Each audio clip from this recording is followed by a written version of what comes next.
Bwana Yesu asifiwe. Kwa hiyo kama tulivyomaliza katika mfululizo uliopita kwa habari ya ufahamu na maarifa kama mmoja kati ya vitu ambavyo watu huwa wanavifanya na vinawawekea mipaka. Nimekutana na, kama nilivyowaambia, nimekuwa mchungaji. Kwa hiyo nitakuwa naendelea kushiriki shuhuda nyingi tu za vitu ambavyo nimekutana nazo. Mmoja kati ya watu ambao nimeshuhudia ndoa zao zikiharibika ni kutokana na watu ambao amekuwa akiwasikiliza na wakimfundisha. Mtu ambaye unamsikiliza ana uwezo wa kukujenga au kukubomoa. Kwa mfano, ukikaa na watu wanakwambia ndoa ni mbaya, nataka nikwambia hata kama una mke mzuri ndoa itakuwa mbaya. Ila ukikaa na watu wakikwambia ndoa ni nzuri, hata kama una jini. Nimesemaje? Hata kama umeolewa na jini au umeoa jini, una uwezo wa kulibadilisha.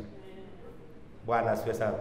Nimewahi kukutana na kusikia habari za shuhuda ya mtumishi wa Mungu mmoja, sitaki kumtaja jina lake. Yeye ni miongoni mwa watumishi ambao wana ndoa nzuri sana. Aliwahi kusema kwamba hata kama ningekuwa nimeoa shetani, bado ningelikuwa na ndoa nzuri kwa sababu ya maarifa na ufahamu alionao.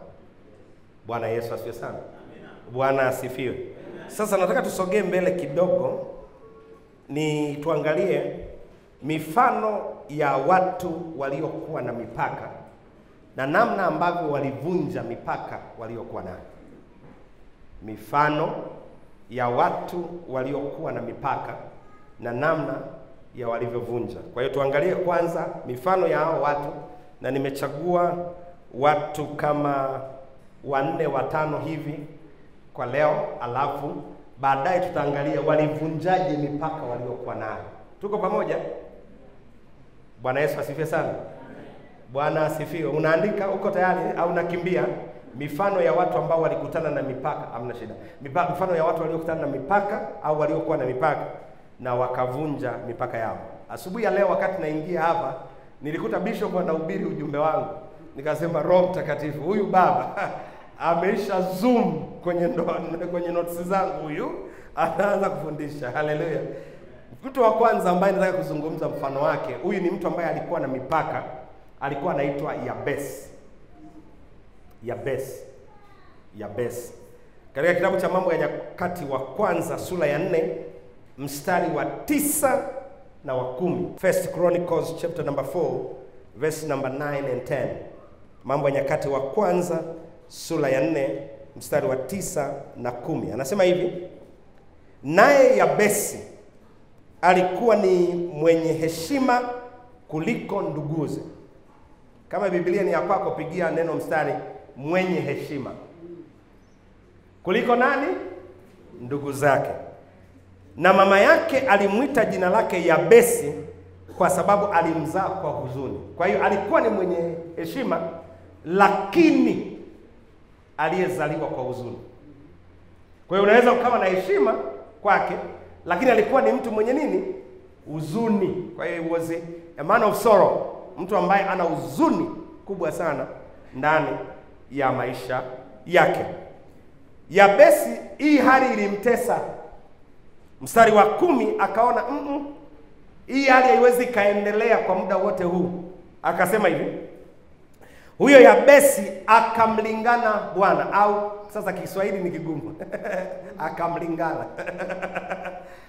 Kiingereza akaomba, he prayed to God. Akaomba kwa Mungu na akaomba maombi 4. Aliomba maombi 4. Tutayapitia kwa kina sana. Akasema hivi, huyo Yabesi akamlingana Mungu wa Israeli akasema, kama Mungu angeniangalia kweli. Kwa hiyo kama Mungu angeniangalia, ombi la kweli, nataka Mungu aniangalie kweli. Pili, akasema na kuzidisha hozi yangu. Hozi sasa Kiswahili kigumu. Hozi, enlarge my tent. Akizidisha hema yangu.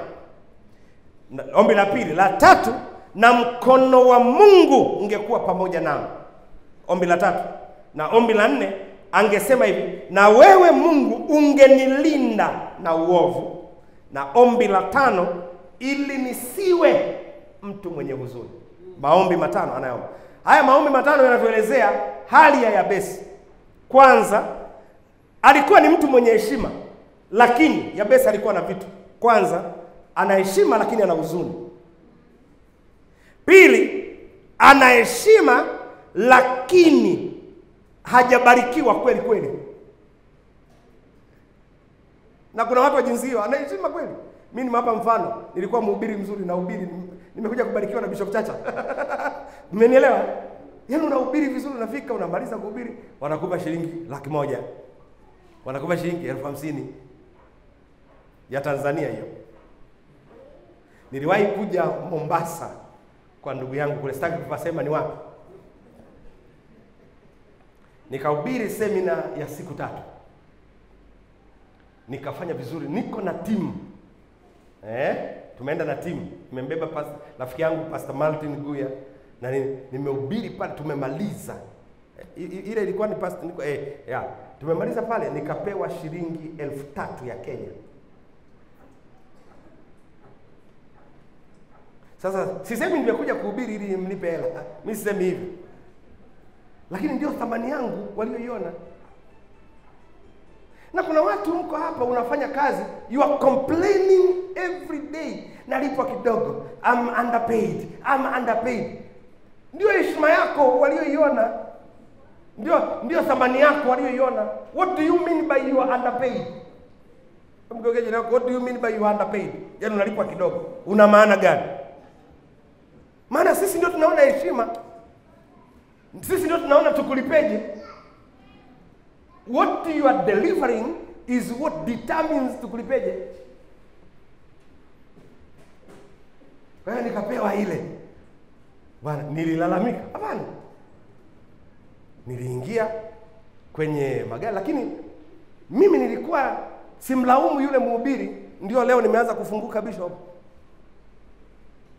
Mwaka 95, 1995, Mungu alizungumza na mimi. Akaniambia hivi, ukienda kwenye huduma yoyote, nenda na nauli yako ya kwenda na nauli yako ya kurudi. Hata wasipokupa nauli, ridhika. Kwa mimi nilijitolea mpaka. Kila mahali nilipokuwa naenda kuhubiri, nilikuwa naenda na nauli ya kwenda na nauli ya kurudi. Sasa kama nina nauli ya kwenda na kurudi, Mungu anaona kuna sababu gani ya kulipwa, kwa sababu hii sio kazi ya kulipwa. Mpaka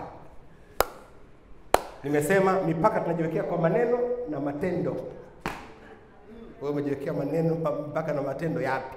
Mimi siwezi kula kwa mikono mpaka. Ukipewa chakula huwezi kula. Mimi ukitaka nisile kwako, nije alafu niambie kaa chini. Ukitaka nisile kwako, nije umepika chakula kizuri, unataka kukila peke yako, niambie kaa chini.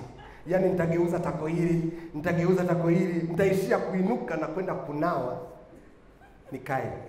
Hamu ya kula yote itaisha. Sababu I'm not used kukaa chini. Lakini mpaka nimejiwekea. Ila ukienda kule nilikokulia kwa Wahaya, chakula kinaliwa mkiwa mmekaa chini. Na nilikuwa naweza kukaa chini. Nilipokuja huku sijui ni nini. Yaani siwezi kukaa chini. Mipaka unajitolea. Hivi mnanielewa? Kwa hiyo Yabesi alikuwa na heshima lakini mtu mwenye huzuni. Alikuwa na heshima lakini mtu asiyebarikiwa. Na kuna watu wa jinsi hiyo wana heshima lakini hawajabarikiwa. Mimi nimeshawahi kufanya kazi mahali nilikuwa ninalipwa, nina degree moja. Nalipwa mshahara wa master's degree. Baraka, hiyo ndio nazungumza baraka. Baraka sio vitu. Baraka ni kile mbingu inatamka juu ya maisha yako. Bwana Yesu asifiwe sana. Hiyo inatamka, anasema huyu apewe milioni 2 hata astahili. Unapewa baraka. Malipo ni yale yanayoendana na elimu yako. Sasa kama watu wote hapa Kenya graduate anaitwa shilingi ngapi? Graduate wa Kenya first degree, tuseme wa teaching, mwalimu, 40,000, si ndio? Why do you want to upewe 60,000? Kwa nini tukupe 60? Ili tukupe 60 utoke kwenye 40 ulipo 60, unachokihitaji ni baraka. Kama huna baraka utalipwa 40 na ridhika na 40. Baraka ndio inaamua aongezewe ngapi juu yake. Baraka. Bwana asifiwe sana. Kwa hiyo Yabesi anasema, Mungu ungenibariki kweli kweli. Kwa hiyo unaweza ukawa na heshima na hauna baraka kweli kweli. Na kuna watu wako hivi, una heshima na una baraka kweli kweli. Alafu anasema ungenibariki kweli kweli na kuipanua mipaka. Kuna watu una heshima ila mipaka yako haijapanuliwa. Hujai kuona mhubiri mzuri na uko hapa tu Githurai. Mhubiri ukipewa madhabahu panachimbika, hata huyu Pastor Dickson hafai kuhubiri hapa. Yaani wewe ndio ulikuwa the teacher of this conference. Maupako, revelation, unashusha moto wa kimbingu mahali hapa. Ila ni nini? Hozi yako, your tent haijawa enlarged. Hakuna mtu anakubali.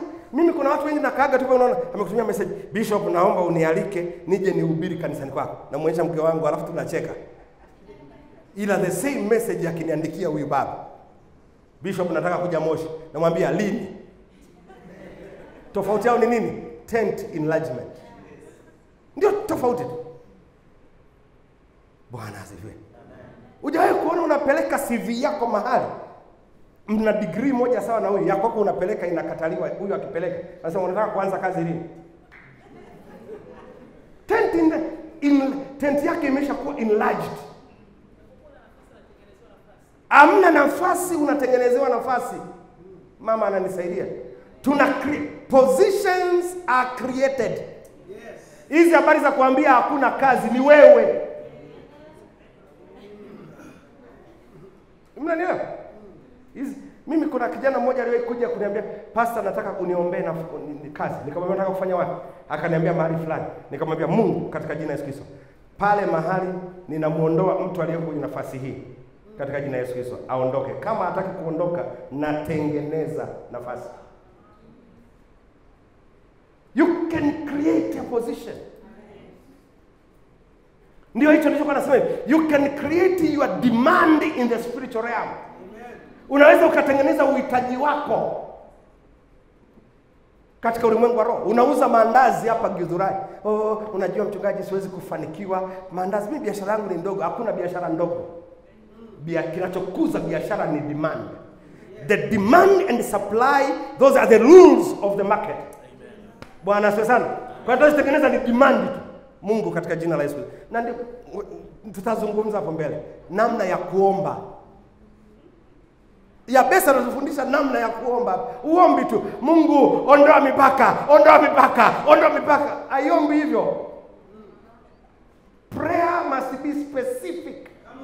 Specific of what you want to see.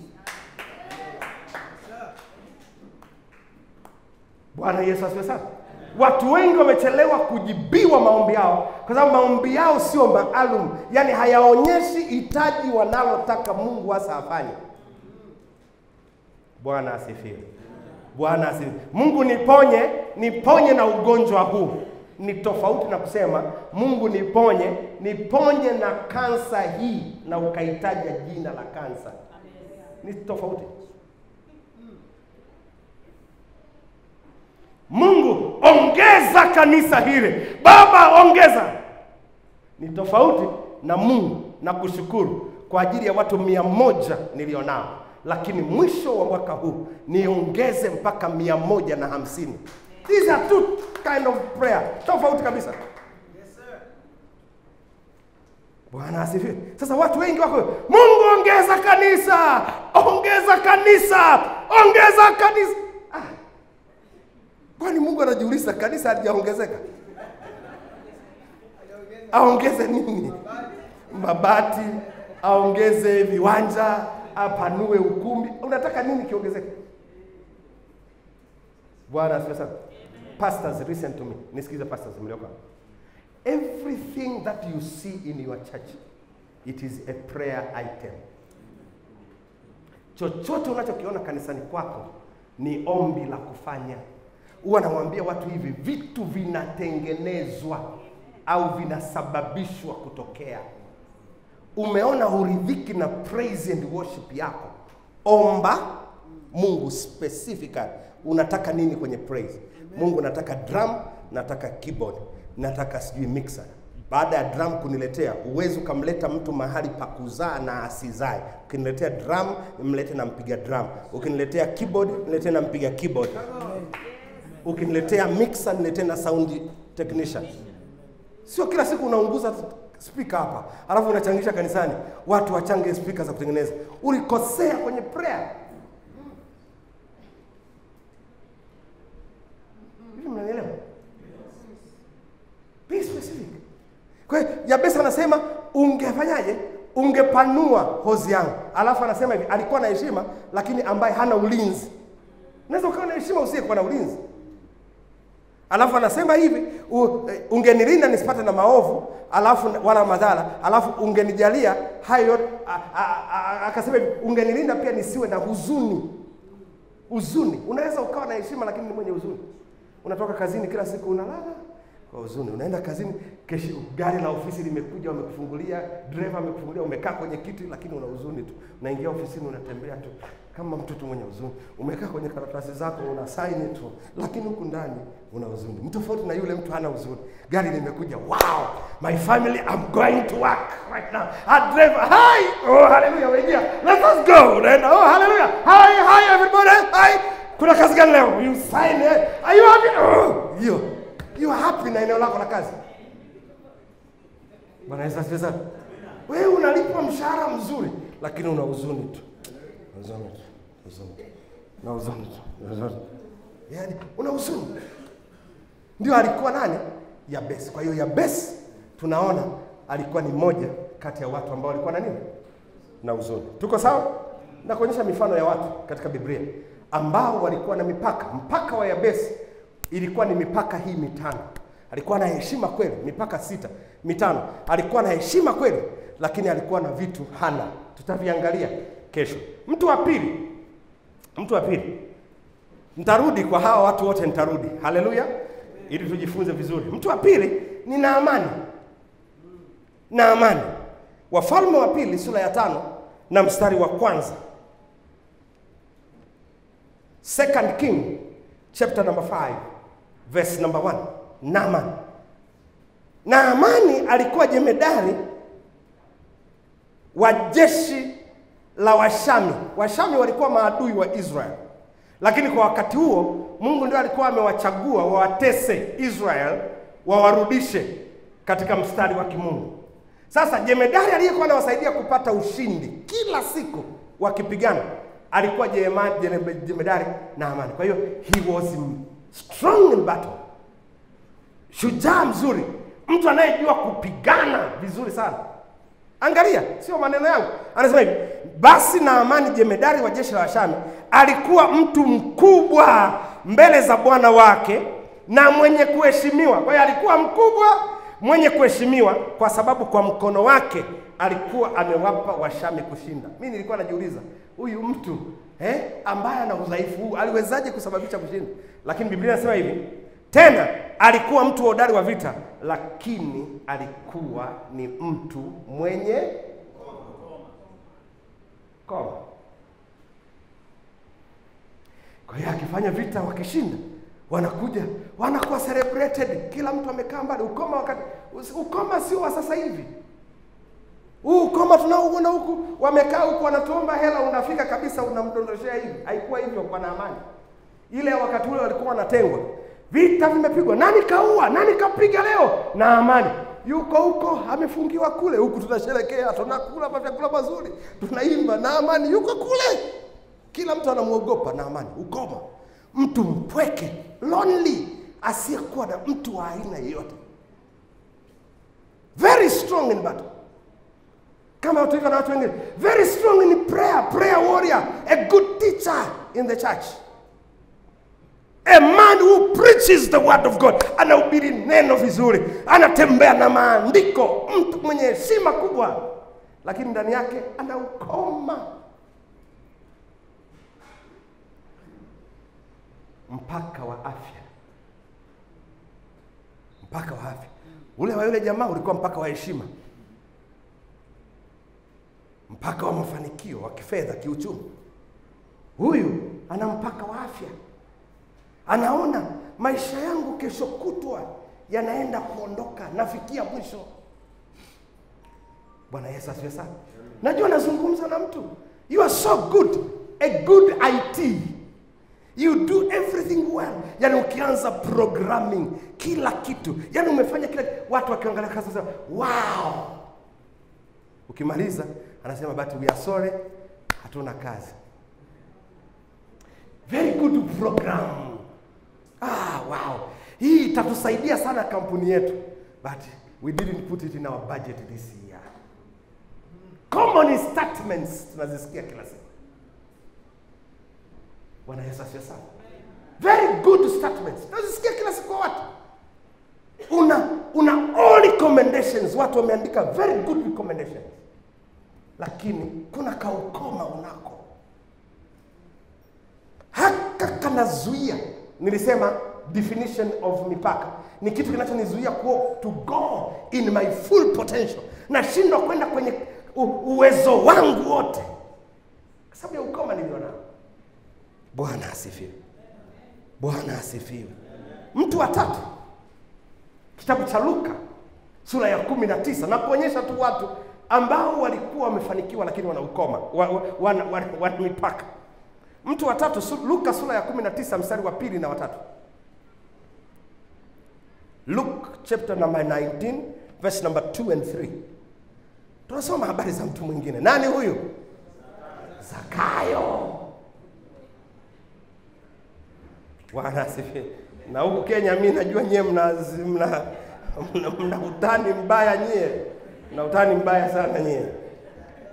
Huo utani muache. Haleluya. Bwana Yesu asifiwe sana. Anasema hivi, natazama palikuwa na mtu jina lake nani? Zakayo. Huyu mtu alikuwa mkubwa katika watoza ushuru. Mkubwa sana. A guru. Somebody so recommended in the country. Tukitaka kukusanya mapato mazuri katika nchi hii, tafuta Zakayo. Zakayo atatusaidia kukusanya sadaka. Tunataka kufanya keeping very good record of our church record, accounting record. Tafuta John. Biblia inatuambia Zakayo alikuwa mtu mkubwa wa watoza ushuru, naye ni tajiri. Tajiri. Kwa hiyo ukija kwenye utajiri shekeli alikuwa nayo. Watu wanadhani pesa ni jawabu la kila kitu. Unaweza ukawa na pesa lakini zisijibu majibu yote. Biblia inatuambia hivi, huyu alikuwa akitafuta kumuona Yesu.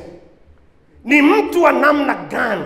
Asiweze kwa sababu ya umati wa watu, maana alikuwa mfupi wa kimo. Wala boundary anayo. Bwana Yesu asifiwe sana. Mchungaji nina hela. Nyie amnielewe. Mnajua ukisha kuwa mchungaji kama sisi wachungaji tunaona mambo mengi. Yaani kama tungekuwa na sababu ya kutokulala, sisi ni miongoni mwa watu tusingeweza kulala.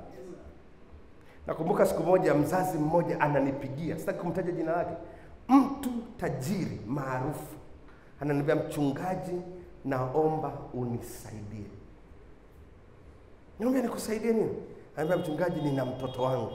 Nimefanya kila kinachowezekana kufanyika kwenye ulimwengu huu. Mtoto amenishinda. Yuko kwenye madawa and everything. Nimepeleka sober house, the best sober house. Imeshindikana. Mchungaji, nimekuona ukihubiri kwenye online. Nimedhani unaweza ukanisaidia. Please help me. Ana hela, ana kila kitu. Anaweza akapeleka mtoto wake kokote ulimwenguni. Lakini hela hazijibu. Hivi mnanielewa? Zakayo, mtu tajiri, ana kila anachokihitaji, lakini mfupi. Bwana asifiwe. You must learn to deal with your limitation. Zakayo tutakuja kujifunza huko mbele, akaona hii dawa yake ni kupanda tu. Kuna wakati heshima na utajiri anaiweka pembeni, akapande. Bwana asifiwe, akapande mtu. Kwa hiyo ndio nani? Zakayo. Hebu sema pamoja nami, Zakayo. Sema tena, Zakayo. Sema tena ukiamini, Zakayo. Bwana Yesu asifiwe sana. Mtu mwingine namuona katika kitabu cha Marko sura ya 5. Marko 5 mstari wa 25 mpaka ule wa 26. Huyo ni nani? Mwanamke aliyetoka damu kwa miaka 12. Angalia anachosema. Na mwanamke mmoja mwenye kutoka damu. Sasa huyu ni mwanamke. Mwanamke ni sifa. Unaweza kusema, mchungaji, hii mbona haina issue? Hii umetuletea hapa haina issue. Nikuulize, nani angemuoa mwanamke anatoka damu? Nakuuliza, nani angemuoa? Unajua kuna mtu mwingine sasa nikiangalia shida ya Bishop Mdachi, hii ndogo kwake ni kubwa. Na mwanamke mmoja aliyetoka damu kwa muda wa miaka 12. Anasema hivi, na kuteswa mateso mengi kwa mikono ya matabibu wengi, na aligharimiwa vitu vyote alivyo navyo, hata isimfai kitu hata kidogo, bali hali yake ilizidi kuwa mbaya. Alikuwa ni mwanamke ana heshima, na huyu mwanamke inaonekana alikuwa tajiri, kwa sababu aligharimiwa vyote. Ina maana alitoa fedha kutibu mtu miaka 12. Sio kitu kidogo. Niulize mimi nimeuguza mama yangu miaka 8 akiwa dialysis, miaka 8. Sio kitu kidogo.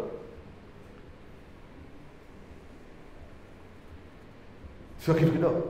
Hasa umeugua miaka 12. Alafu unajitibu mwenyewe. Afadhali mimi nilikuwa na bima insurance kwa mama yangu. Yeye anatoa mfukoni. Amegharimiwa vyote alivyokuwa navyo. Na wala isifai kama kulikuwa kuna good hospital, peleka Kenyatta, peleka India, peleka Marekani kwa mfano, natolea mfano. Ameenda kote na isifai kitu. Niliangalia wakati ule wa corona, wakati wanatuambia sisi Afrika tutakuwa tunakufa kama kuku, wao walikuwa wanaruka magorofa na kuanguka chini. Maana mtu anaona familia yake, mtoto amekufa, mama amekufa, nani amekufa, mbaki mwenyewe na mali zote na utajiri, anasema ni nini? Anashuka juu ya gorofa chini, anakufa. Havi nifai kitu chochote. Kuna wakati mifumo huwa inafeli, inafika mwisho, ina collapse. Kuna wakati watu mmefikiria kuwekeza kwenye mifumo ya kifedha, mnadhani ya kwamba fedha yangu iko salama. Wewe uelewi. Kuna wakati mifumo ya kifedha inakwama. Kawaulize nchi gani hapa Tanzania, Afrika, Zimbabwe. Mtu kalala asubuhi anajua nina milioni 10, kesho milioni 5 haiwezi kununua mkate. Likizo zikafika milioni 10, kesho asubuhi unaamka milioni 5, katika ile milioni 10 nusu yake haiwezi kununua mkate. Kwenda kununua mkate inabidi ubebe viroba vya hela, unapeleka kununua mkate, ndio unapaka kipande cha mkate unarudi nacho. Acheni kutegemea mifumo, acheni wizi wa sadaka, acheni kumuibia Mungu. Nawekeza, kuna day unaamka vimekorapsi. Daudi anasema maneno haya, nilikuwa kijana na sasa ni mzee, sijawahi kumuona mwenye haki wa Bwana ameachwa, wala uzao wake ukiomba chakula. Acha kutegemea mifumo ya kibinadamu. Inaitwa mifumo ya kibinadamu, sio mfumo wa kimungu. Mfumo wa kimungu ni mmoja tu, matoleo na sadaka. Wekeza kwenye ufalme na uone kama God atakudisappoint. Bwana asifiwe. Watu walikuwa wanalia, hela anazo, benki anaziona. Unafika benki, toa, benki zinakwambia hatuna hela ya kukupa, zimeisha hela benki. Unaona mkate ule pale, hela iko pale na siwezi kula. Hata ninyi ngumu sana, ngumu kupita mnavyofikiri. Alafu una vitoto vidogo pale nyumbani vinalia. Acha tukae katika maisha haya. Unajua kuna kipande cha andazi kiko ndani, kuna muogo na kuna unga na chumvi, tutapika na koroga hapo nyumbani. Acha wewe, wakati watoto vidogo nyumbani, una watoto wadogo wanalia hapo nyumbani. Kawaulize wale wanawake wawili wale enzi za Suleimani, walikula mavi ya ndege. Wakafika mavi ya ndege yameisha, wakachinja watoto wa kwanza wakamla. Kwa sasa mtu anasema mimi siwezi. Uwezi kwa sababu haijakufika. Nenda tu, kuna picha ziko hapa tu Afrika, unaona watu hawana maji, wanasubiri ng'ombe akiwa anakojoa, wanaenda pale ndio wanaoga. Ng'ombe anakojoa. We are favored by God. Sometimes we take it into granted. Tunaona tu jambo la kawaida. Maji yatakuwepo tu kesho, umeme utakuwepo tu kesho, nitasafiri tu, nitaenda Tanzania, taenda tu Kenya, taendesha tu gari, mafuta yatakuwepo tu. Wewe jifunze kumheshimu Mungu. Vingine ni kwa neema tu tumepewa. Bwana Yesu asifiwe sana. Huyu mama, mifumo yote imegoma.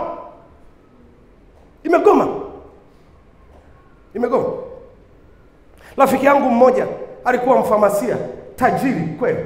Yule ndugu amefanikiwa na kila kitu. Ni mtu ambaye aliniinspire mimi kuweza kusoma pharmacy. Siku moja wakati wa corona ikampiga, anaona anakufa. Anamuita mke wake na rafiki yake, anasema mali yote na tabu yote ndio itaabikia, ndio naishia hivi. Sentensi ngumu hii. Tajiri mkubwa, hivi vyote kweli ndio naishia hivi.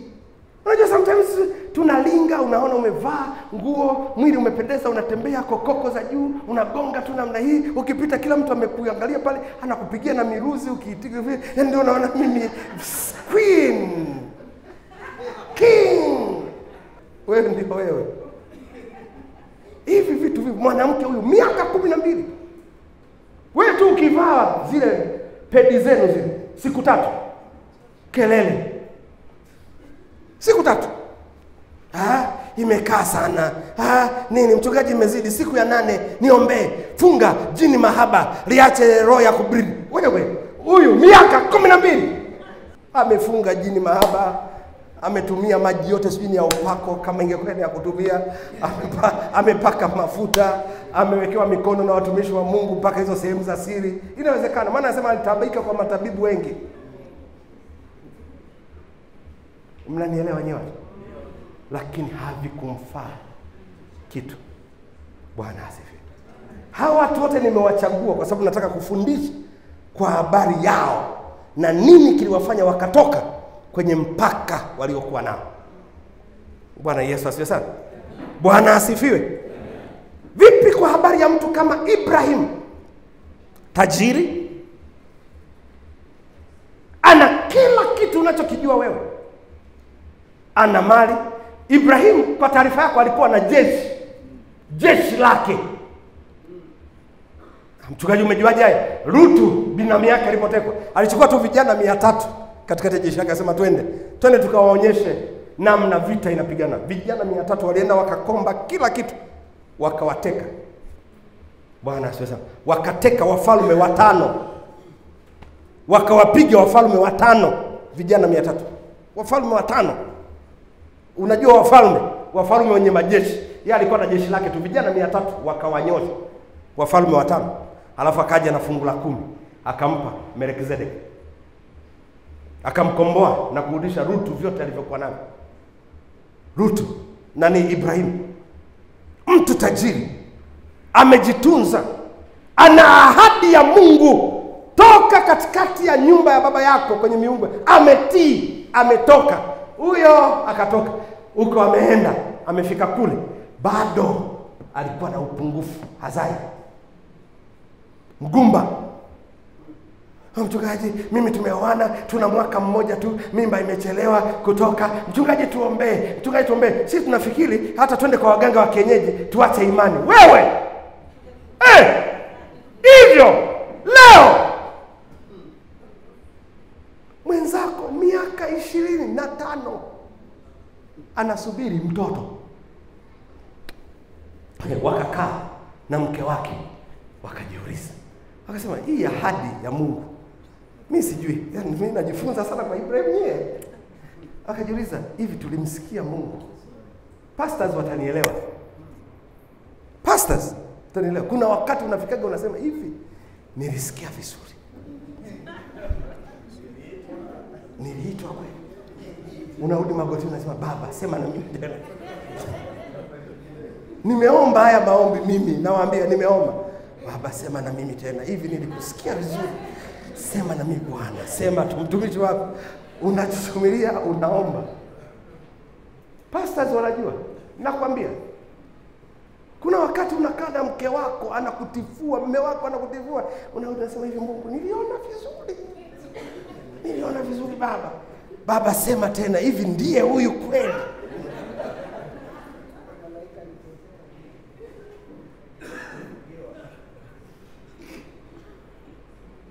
Sara akamwambia Ibrahim, unajua tunaweza tukawa na njia mbadala. Inawezekana hatukusikia. Kumbe hakujua njia mbadala, wanachola mpaka mwingine. Ibrahim akasema, wazo zuri. Kina baba nisikilize. Kuwa makini sana unapoongea na mke wako. Mmenisikia nilichosema? Biblia haikuwa ya kijinga iliposema enyi waume ishini na wake zenu.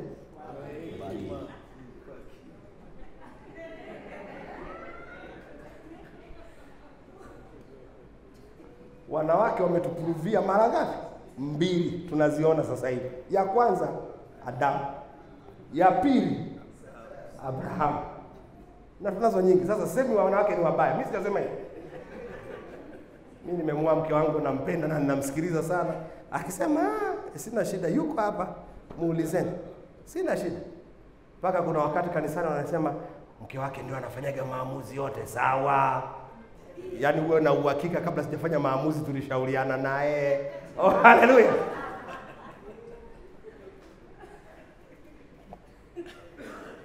Nadanganya mtaji? Hapana. Kila mwanamume aliyeoa, unless unaishi kama Torabora na mke wako. Lakini kama mambo yamekaa sawa, hakuna mwanamume anafanyaga maamuzi bila kushirikiana na mke wake. Ni wewe tu.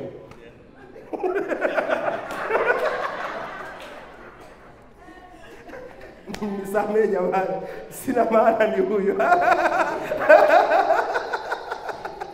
Sina maana. Sara akamwambia, naona ninakaja kazi hapa. Inawezekana hatukumsikia Mungu vizuri. Na every proper, labda niseme, kila maono ya kweli shall be tested. Ukiona una vision yoyote na haijajaribiwa na Mungu, jiulize mara mbili. Every true vision shall be tested. Na every true vision shall be doubted.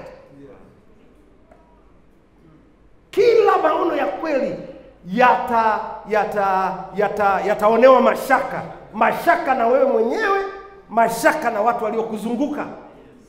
Ukiona watu hawakuonei mashaka, maono unaita tu jamani, nataka tujenge kanisa linafika mpaka mbinguni. Tutakaa watu 5 hapa. Tunanunua Kizurai yote.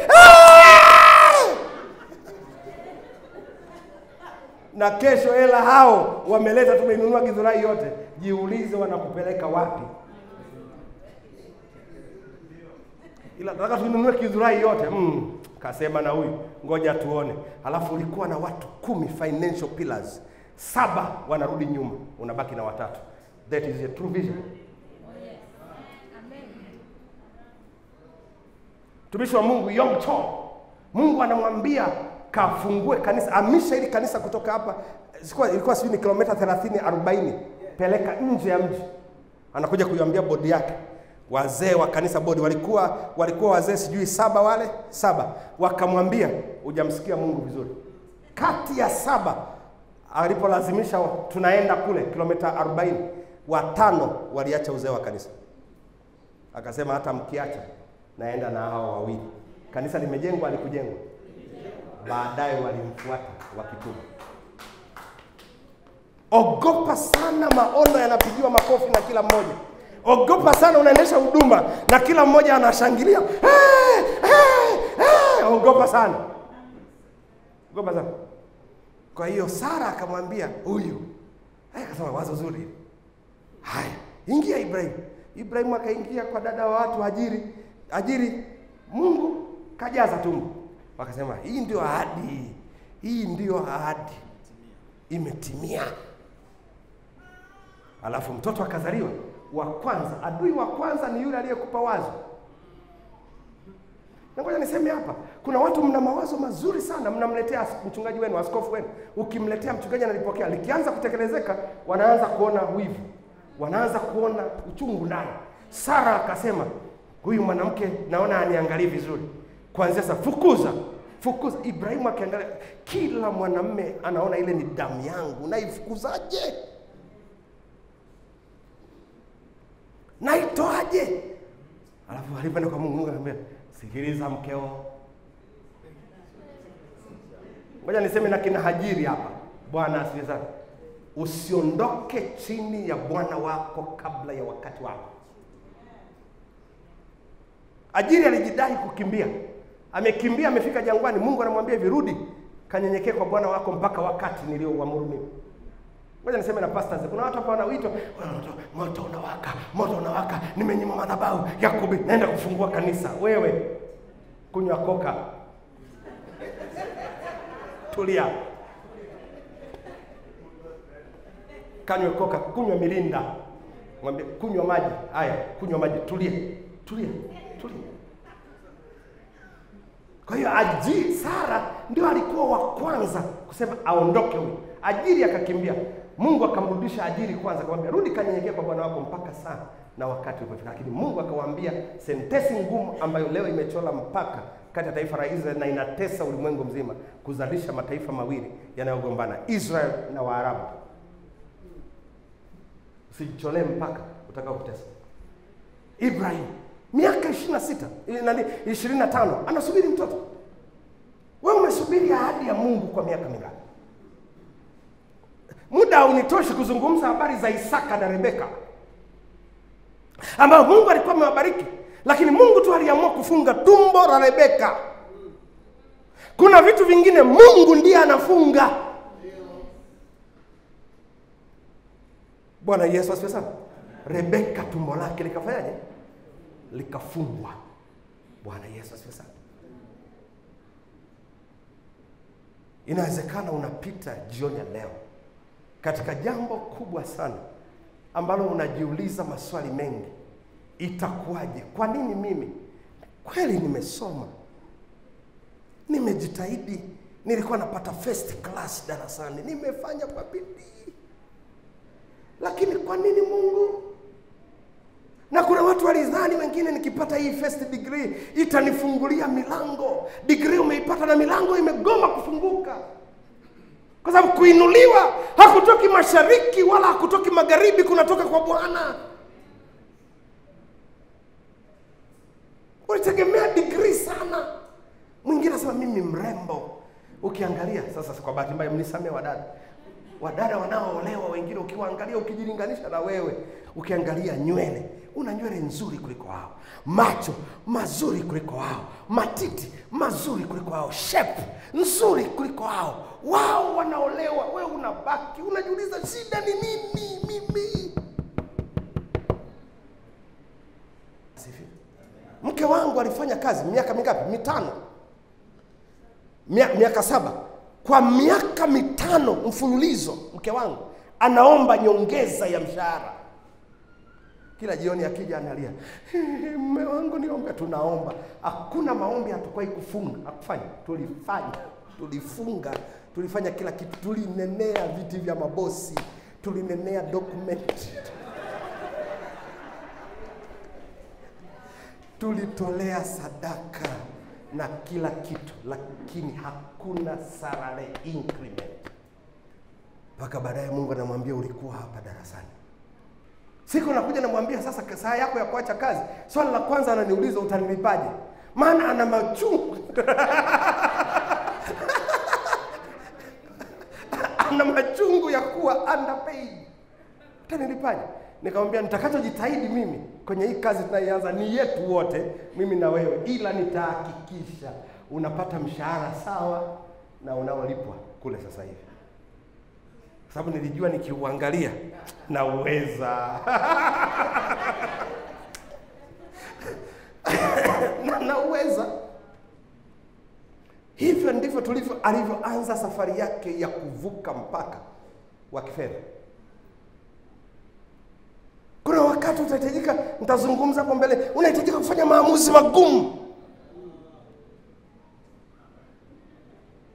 Na unaposhindwa kuyafanya hayo maamuzi magumu, utabaki katika hali ile ile. Tutazungumza namna ya kuvunja hii mipaka. Na hao watu wote niliowazungumza hapa, ukisoma maisha yao utaona kuna wakati fulani walifanya maamuzi fulani ambayo akasema liwalo. Hujafika mahali pa kusema liwalo na liwe, utasubiri sana. Mwambie jirani yako liwalo na liwe. Na hizi siku mbili zilizobaki liwalo na liwe. Haleluya. Bwana Yesu asifiwe. Lakini lazima niolewe, lakini lazima niingie kwenye kazi, lakini lazima nitoke hapa ambapo nimeshikiliwa kwa miaka hii yote. Imetosha kuzunguka milima hii ya Seiri. The children of Israel kwa karibu miaka 10 na wanazunguka milima ya Seiri. You are in the vicious cycle. Leo imeanza, imepanda kidogo, imeshuka, unarudi tena chini. Panda kidogo, unashuka, unarudi tena chini. Panda kidogo, unashuka. Mpaka lini? Hebu muulize jirani yako, mpaka lini? Mpaka lini unaanza mahusiano na huyu mwanamume, unaishia tu kulala naye, anakutumia, unaachwa, unaanza na mwingine, analala na wewe, anakuacha, unaanza na mwingine. Mpaka lini? Mpaka lini utakuwa chombo cha matumizi? Item for use.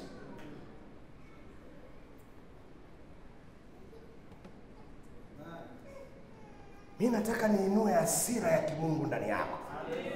Mimi nataka niinue shauku ya kimungu ndani yako. Nataka niinue kina Yabesi mahali hapa. Nataka niinue wakina Zakayo mahali hapa. Nataka niinue kina Naamani mahali hapa. Bado nataka kusema hii kampuni sikuianza kwa bahati mbaya Bwana. Mimi nilisikia Bwana, nilimsikia Mungu akisema lazima jambo litokee. Ili kanisa sikubahatisha mimi. Sikubahatisha. Sifanyi majaribio. Najua kuna wakati fulani nilienda kwenye maombi nikamwambia Mungu, sikiliza, mimi sina mbadala wa kanisa. Sijaanza kanisa kufanya majaribio. Tukishindwa tunashindwa na wewe Mungu. Tukiinuka tunainuka na wewe Bwana. Wewe Bwana ukiinuliwa na mimi ndio nimeinuka. Kwa hiyo kubali kuinuka na mimi au kubali kuanguka na mimi. Niko namchekesha mke wangu leo asubuhi, namwambia maneno haya. Namwambia sisi ni vibabu viwili tutakavyochekeana mpaka tukiwa uzee. Kwa hiyo nikikusemesha uitike, na wewe ukinisemesha na mimi niitike. Sisi ni vibabu viwili. Au watoto watatuacha tutabaki pekee yetu, tutakuwa tunasemeshana. Nakwambia niletee hayo mafuta hapo, unatembea na kimkongoja haya hapa. Sisi ni vibabu viwili. Oh haleluya. Sina mpango wa divorce. Oh haleluya. Wala sijaanza kwa ajili ya kundivorce. Nani atuachani na uniachi na mimi sikuachi.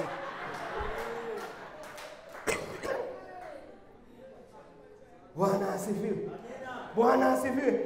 Kuwa na sentensi hata lini? Geukia jirani yako mwambie hata lini? Hata lini nitabaki katika watu hao watano? Hata lini nitabaki katika jengo la kupanga?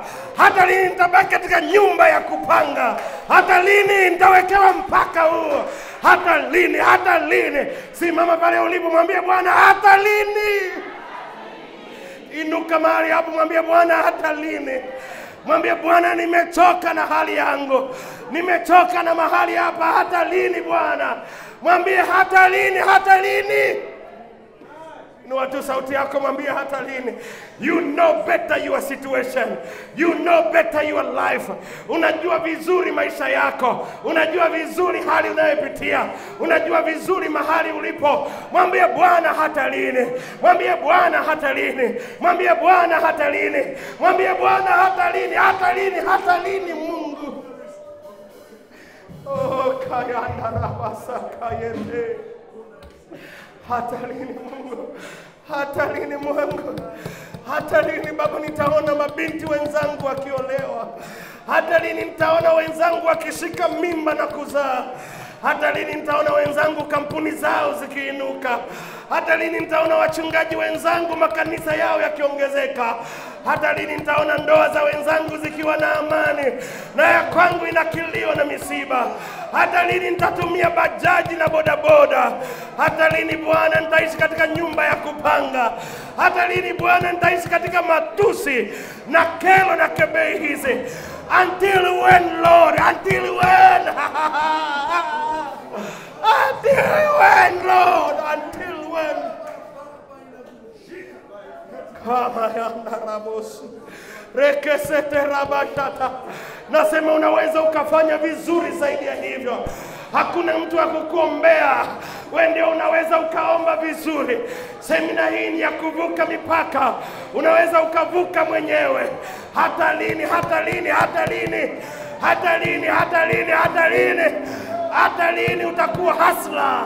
Hata lini utakuwa struggler? Until when? Until when? Until when? Kayanda raboseke. Lazima uchoke hali ulioko. Lazima uchoke mazingira ulioko. Lazima uchoke nafasi ulioko. It is until you are tired with your situation.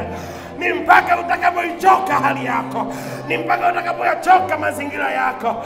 O rabashata rabosa. Isaka akamwambia Esau, pale utakaponenepa na shingo yako itakaponenepa, utalivunja kongwa lako. Mwambie Bwana, kongwa langu lazima livunjike. Nila yangu lazima ivunjike. Mazingira aliyonishikilia lazima yaniachilie. Hata lini Bwana? Hata lini?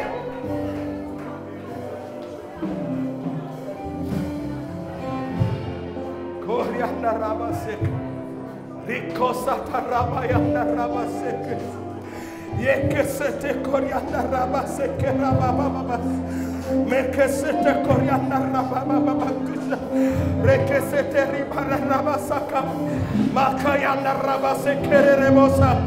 Yekesete rebosa kayanda rabose. Raise your voice unto him. Raise your voice unto him.